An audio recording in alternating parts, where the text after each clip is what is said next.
반갑습니다. 9월 11일 토요일 큐티 스케치 시간입니다. 오늘 본문은 사사기 17장 1절로 13절까지의 말씀입니다. 오늘 본문은 이렇게 시작합니다. 에브라임 산지에 미가라 이름하는 사람이 있더니 그의 어머니에게 이르되 어머니께서 은 1,100을 잃어버리셨으므로 저주하시고 내 귀에도 말씀하셨더니 보소서 그 은이 내게 있나이다. 내가 그것을 가졌나이다 하니 그의 어머니가 이르되 내 아들이 여호와께 복받기를 원하노라 하니라. 예, 오늘 본문은 이제 사사 이 삼손의 이야기가 이제 마무리가 되고 또 이스라엘의 어떤 현 주소를 아주 적나라하게 보여주고 있는 그들의 그 신앙의 현 주소를 보여주는 그런 본문입니다.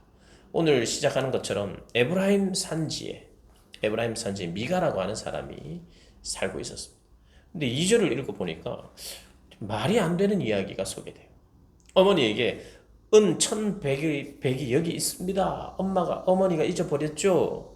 하고 내놓으면서 하는 말이 어머니가 이것을 훔쳐간 사람에게 저주를 하셨는데 사실은 제가 훔쳐갔습니다.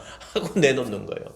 그러면 엄마가 저주 취소 뭐 이런 식으로 말을 해도 이건 참 이게 뭐냐. 아들이 도둑질을 하면 그냥 용서해주고 다른 사람이 이걸 자기 걸 훔쳐갔으면 그냥 저주를 하고 이렇게 하는 사람이구나 하고 그래도 우리가 참 이런 어머니가 어디 있는가 이렇게 생각을 하게 되는데 자기가 잃어버린 돈 때문에 화가 났어요. 그래서 예?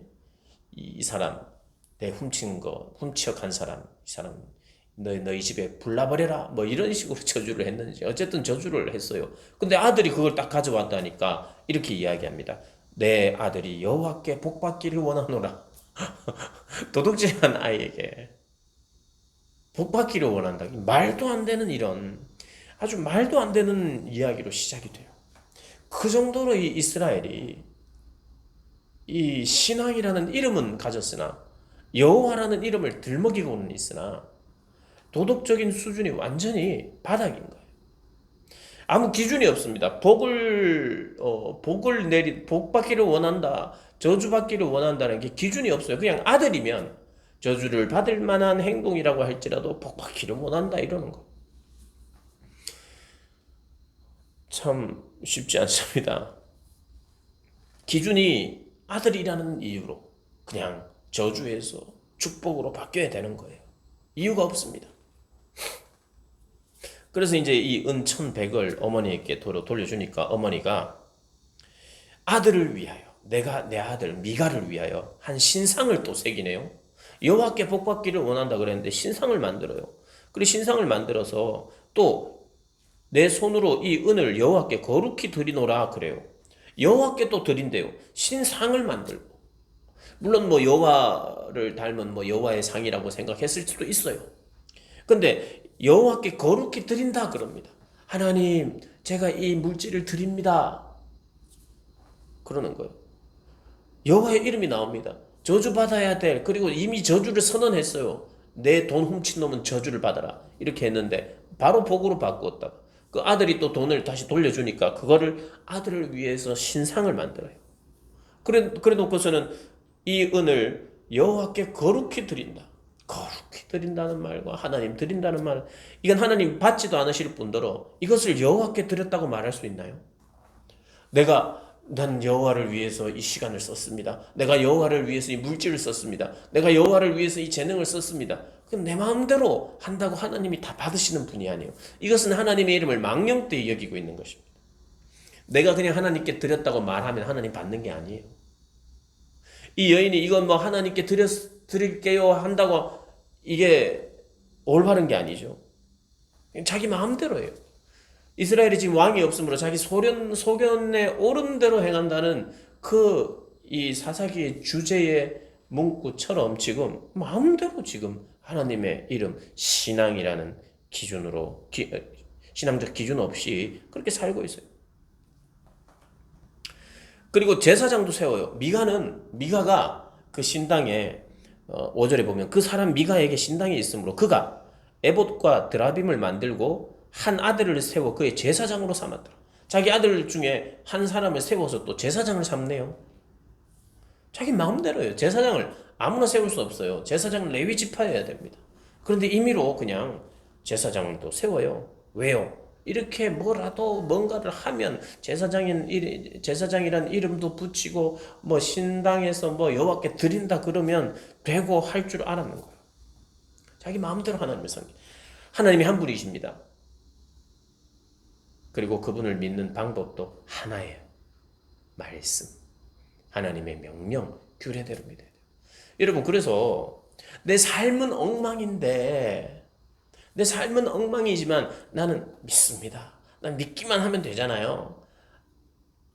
이게 말이 되는 게 아니에요. 믿는다는 것은요, 그분을 따른다는 것이에요. 그분이 나의 구원자시기 때문에 그 구원자에 대한 은혜에 감사하면서 순종하면서 산다는 게 믿는다는 거예요. 그런데 순종도 없고 개판으로 사는데 믿으니까 된다. 하나님의 아들이고 그분이 하나님의 아들이요. 그 아들 예수가 나의 죄를 위해서 죽으셨고 부활하셨고 그래서 나에게도 부활의 생명이 있습니다. 아멘. 물론 맞습니다. 그런데 거기에 합당한 삶의 변화가 나타나야 그 고백이 진짜 고백인지 가짜 고백인지 알게 되는 거예요. 그냥 입버릇처럼 여기도 말하잖아요. 여호와께 거룩히 드립니다. 내 삶을 드립니다.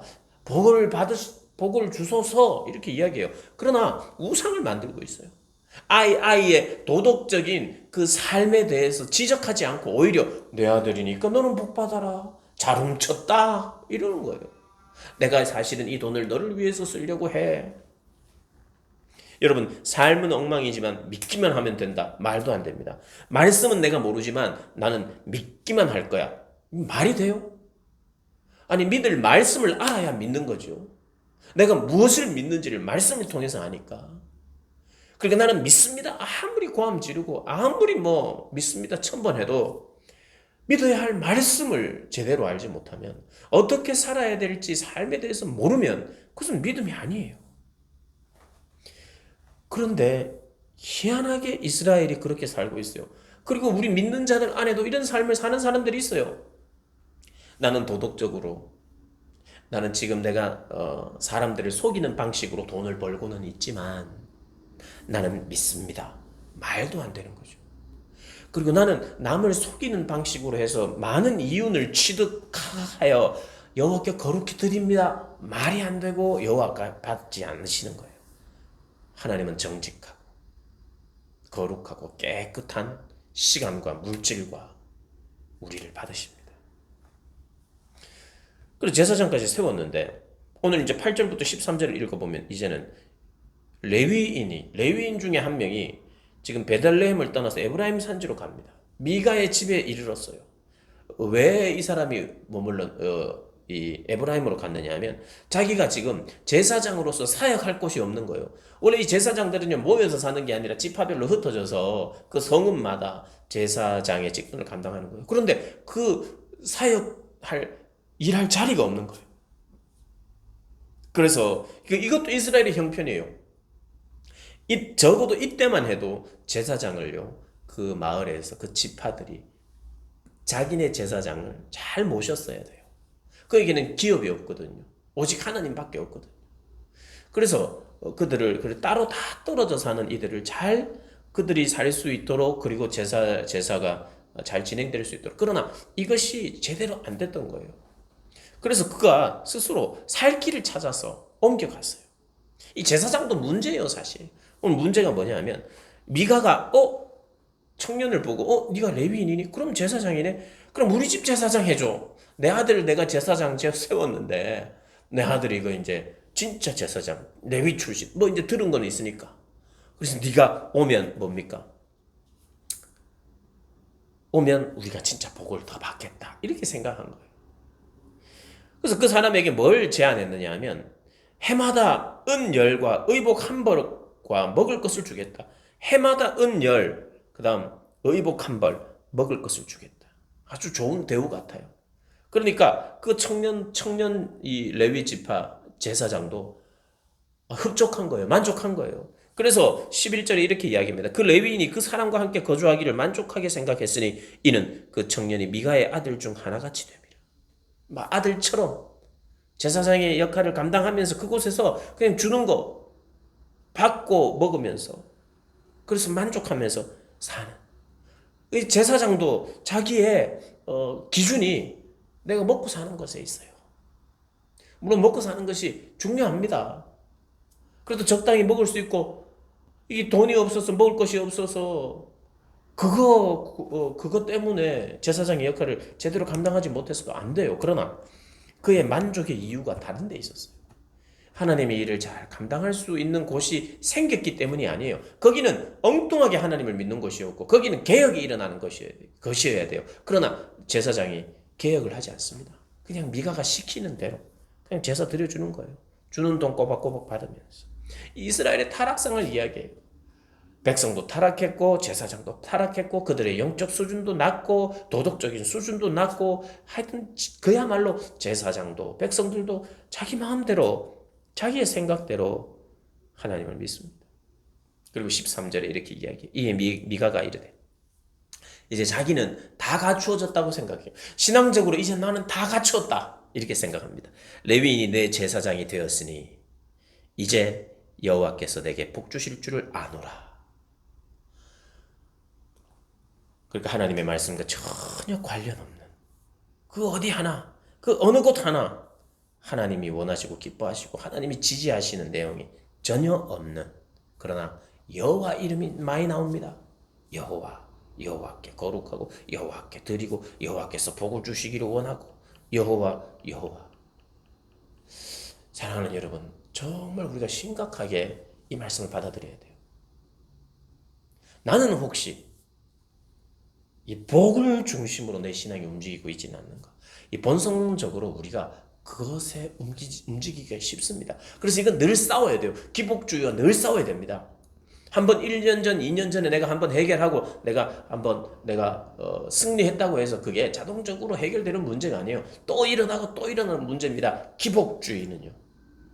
그래서 다른 도덕적인 것이나 참된 신앙적인 것을 다 무너뜨리게 만들어요.